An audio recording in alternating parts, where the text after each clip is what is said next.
Have you ever wondered how many eerie gems from the 1940s have slipped through the cracks of film history? Everyone remembers the big monsters, but tucked in the shadows were smaller films that carried just as much chill. The 40s were haunted by experiments gone wrong, spectral whispers, and faces you could never quite forget. Some of these reels still feel more unsettling than modern effects. And wait until you hear what's hiding in the fog. King of the Zombies, 1941. How do you blend espionage with voodoo, laughter with genuine fright? King of the Zombies tried exactly that, and somehow it worked. Released during the early years of the war, the film tapped into the public's obsession with spies while delivering an eerie dose of the undead. Viewers expected another light programmer, but what they got was a story about a plane crash landing on a mysterious island ruled by a strange doctor who just happened to dabble in raising the dead. The film starred Mantan Moreland, whose quick wit brought both comic relief and genuine audience connection. In many scenes, his nervous banter actually heightens the tension rather than breaking it, making his character one of the earliest examples of humor, amplifying horror instead of undercutting it. Audiences of the 40s laughed, but they also felt the prickle of dread because the zombies themselves were not presented as gags. They were mute, glassy-eyed figures drifting through torch-lit halls, their silence speaking louder than screams. Production trivia adds another layer. Republic Pictures pushed the movie quickly into second-run theaters to capitalize on wartime anxieties, meaning many first-time viewers stumbled onto it by chance. That element of surprise cemented its reputation as a cult classic. Modern audiences can still find chills in its foggy corridors and hypnotic beats of the drums, even if some of the dialogue feels of its era. The movie's strange blend of spy thriller and horror may sound clumsy on paper, but in practice it hits a nerve. After all, what's scarier than being stranded on foreign ground with no one to trust except for creatures that should not even be alive? Invisible Ghost, 1941. Bela Lugosi had already terrified the world with Dracula, but in Invisible Ghost he explored a different kind of menace. Here he plays Charles Kessler, a kind man who becomes the unwilling pawn of hypnotic influence.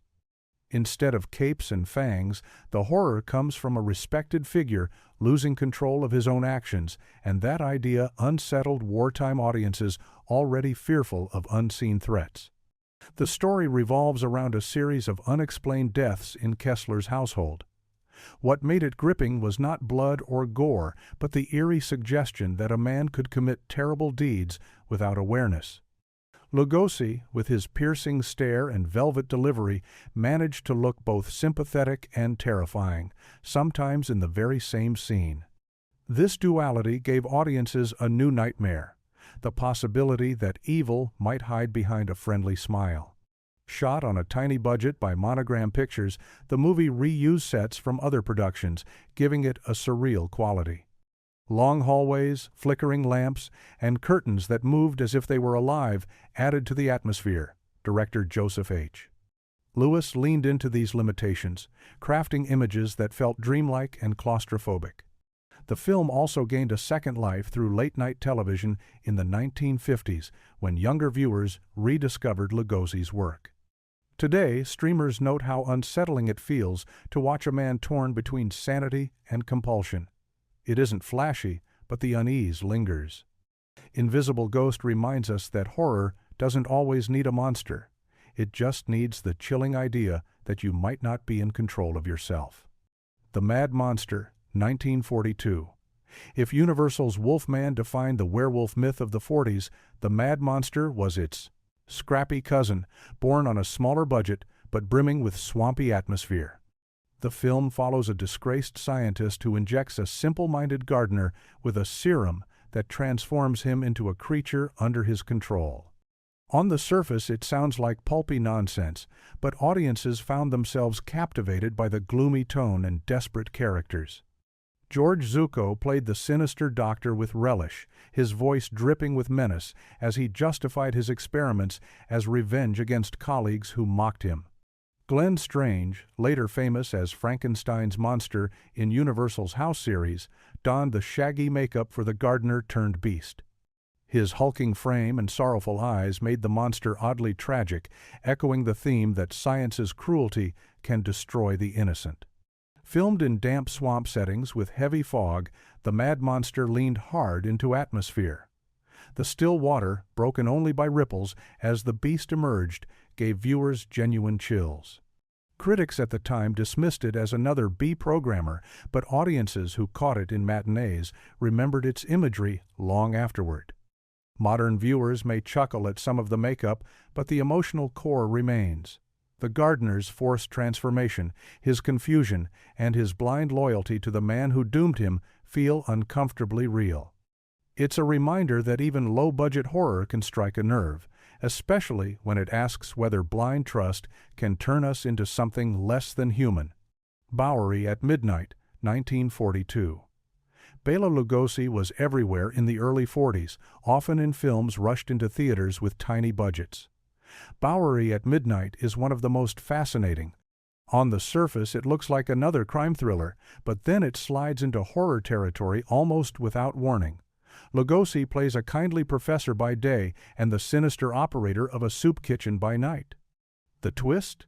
The soup kitchen is a front for experiments on unfortunate souls who never make it out alive. The course, film's strange mashup of social realism and horror, makes it unforgettable. Scenes of desperate men lining up for food contrast sharply with the eerie laboratory hidden beneath. Lugosi commands both worlds with that trademark stare, warm when he greets the hungry, icy when he descends into his secret chambers. Audiences of the time were both fascinated and disturbed by the duality, especially since the idea of a trusted community figure hiding such secrets felt close to home. Shot quickly by Monogram, the film used simple sets but leaned on shadows and claustrophobic angles to sell the dread. What it lacked in polish, it made up for in pace, moving from back-alley drama to chilling revelation in a heartbeat. Today, Bowery at Midnight feels like a snapshot of how 40s horror blurred with crime pictures to survive budget cuts and censorship. It might not have had the prestige of Universal's monsters, but its raw energy and twisted concept ensure it still unsettles viewers who stumble upon it late at night. Captive Wild Woman, 1943. Universal Pictures had already given the world Frankenstein and the Wolfman, but by the mid-40s they were looking for fresh monsters. The result? Captive Wild Woman, a bizarre hybrid of circus melodrama and mad science. The plot centers on an ambitious scientist who performs glandular experiments on an ape, transforming her into a woman played by the striking Aquanetta. It sounds ludicrous, and it is, but the sheer audacity made it unforgettable. Audiences of the time were caught between fascination and unease. The circus backdrop provided spectacle, real lions and tigers were filmed in dangerous stunts, but the horror crept in when Aquanetta's character displayed animal instincts beneath her human form. Her eyes alone sold the transformation, glinting with both vulnerability and menace. Universal marketed the film heavily on Aquanetta, calling her the Venezuelan volcano, though studio press often exaggerated her origins to add mystery. She became a cult figure overnight, and her performance gave the film a raw edge that went beyond its pulp trappings. Behind the scenes, director Edward Dmytryk used clever editing to mask the limitations of makeup effects. Instead of elaborate transformations, audiences saw subtle gestures, quick cuts, and eerie sound design, which often prove more effective than rubber suits. Today, Captive Wild Woman is remembered less for polished craft and more for its audacity. It was part of a short-lived trilogy that leaned into sensationalism, yet the first film remains the most striking. Modern viewers find its circus sequences thrilling and its concept strangely prophetic, hinting at questions about identity and humanity long before they became common horror themes. It's messy, it's wild, but it's also proof that 40s horror could still shock simply by refusing to play it safe. The Mad Ghoul, 1943. The Mad Ghoul stands out as one of Universal's bleakest 40s entries, a film that dared to leave audiences unsettled long after the credits rolled. It tells the story of a medical student turned into a zombie-like pawn through exposure to a strange gas. Under the control of his mentor, He robs graves and carries out grim deeds, all while slowly losing his humanity. This was no glamorous monster tale. Instead, it leaned into a creeping despair, with the ghoul portrayed as both victim and threat. Actor David Bruce brought tragic weight to the role, his sunken eyes and lumbering gait painting a portrait of a man stripped of will but not entirely of awareness. Audiences found themselves pitying him even as they recoiled from his actions. George Zucco, always reliable as a sinister figure, played the controlling doctor with icy conviction. His calm explanations of his ghastly work only made the proceedings more disturbing. Cinematography played a huge role. Foggy graveyards, dim laboratories, and shadow-filled alleys created a mood of decay. The imagery was so effective that later films lifted elements directly from it. Critics in the 40s called it grim, but fans remembered it precisely because it did not flinch from its hopeless ending.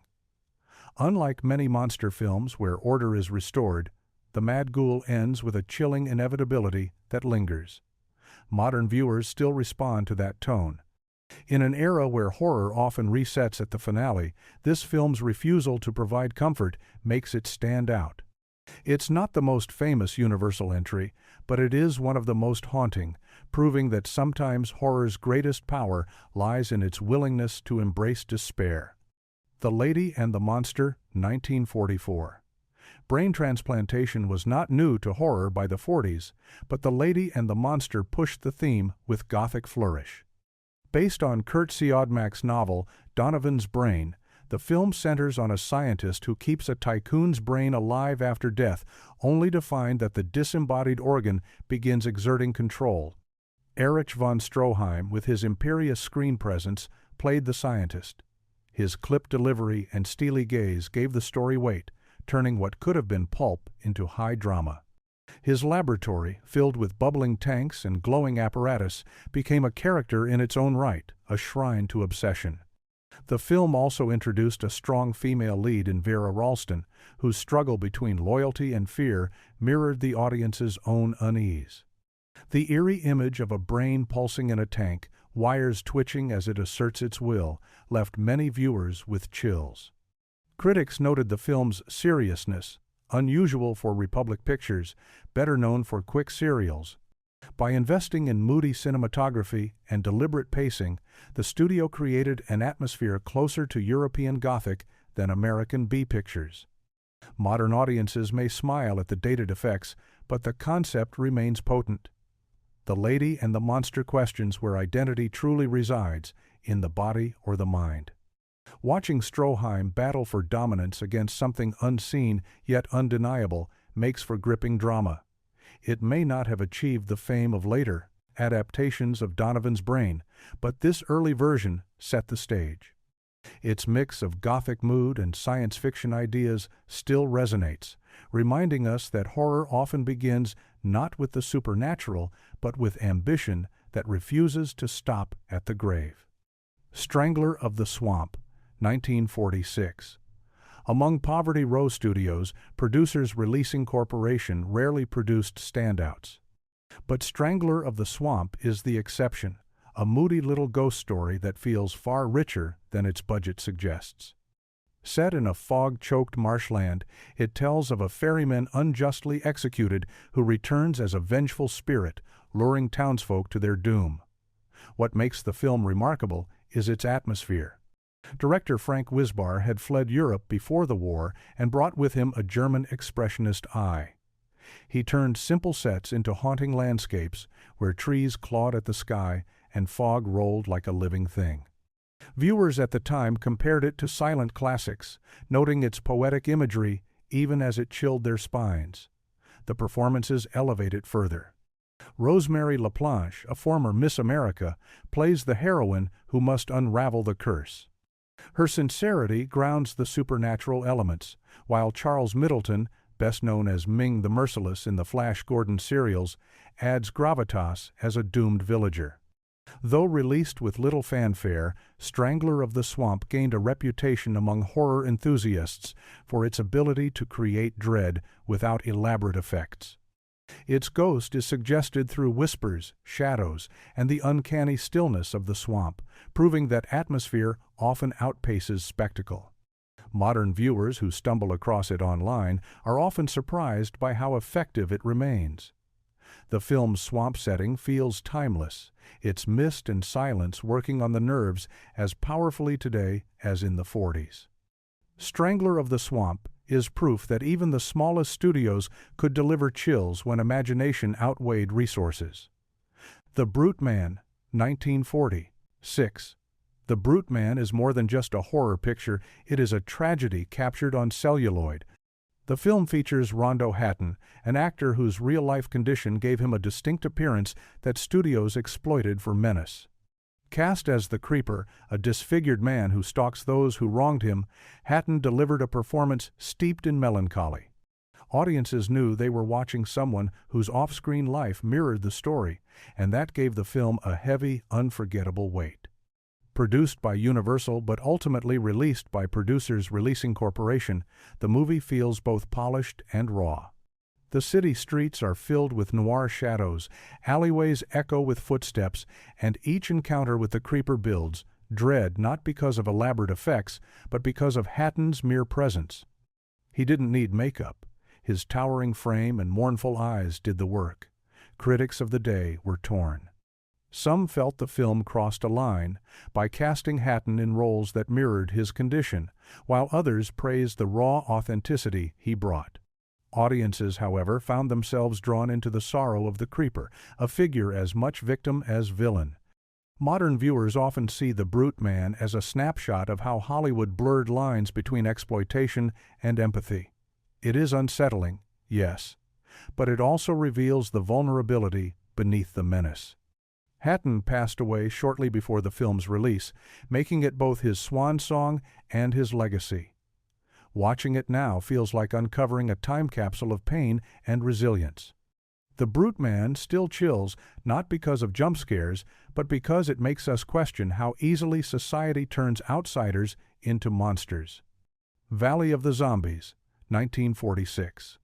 Republic Pictures tried their hand at horror again with Valley of the Zombies, a strange little film that mixes medical melodrama with The Walking Dead.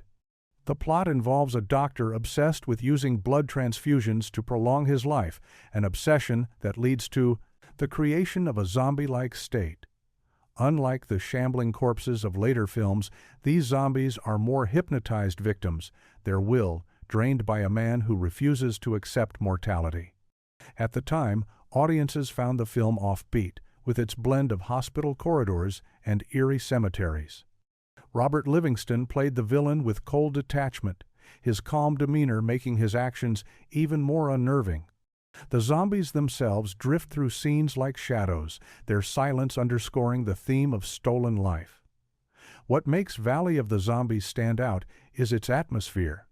Even with a short runtime and modest budget, director Philip Ford leaned into moody lighting and shadowed sets, creating a sense of decay that hung over every scene.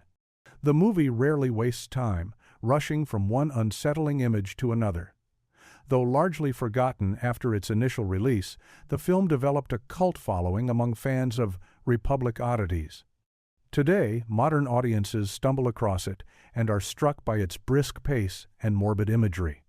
It may not have the polish of Universal's horror hits, but it holds a certain fascination precisely because of its rough edges.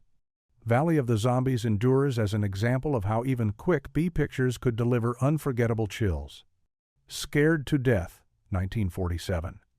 Scared to Death is a curious entry in Bela Lugosi's career, notable as his only feature-length color horror film.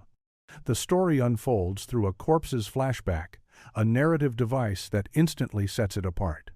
From her position in the morgue, the deceased recounts the events leading up to her demise, drawing audiences into a tale of strange doctors, eerie masks, and hypnotic experiments. Lugosi plays Dr. Joseph, a sinister presence whose every gesture drips with menace.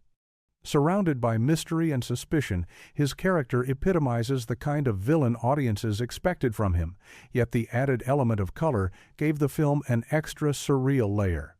The bright hues of costumes and sets clashed with the grim story, making everything feel dreamlike and slightly off-kilter.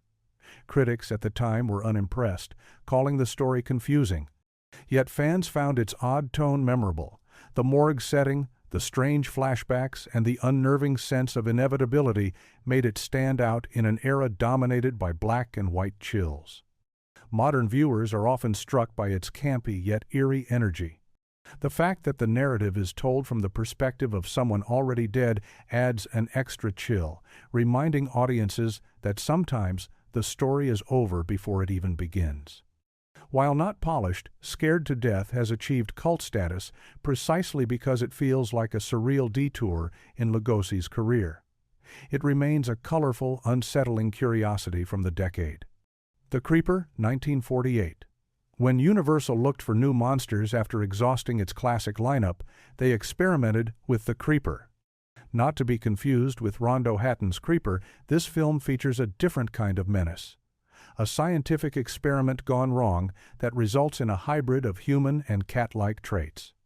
On paper it sounds absurd, but the film leaned into gothic mood to give the premise teeth. The story centers on researchers studying glandular transplants who accidentally unleash a new form of terror. The Creeper itself is less a creature in the monster movie sense and more an unsettling figure whose very existence feels unnatural.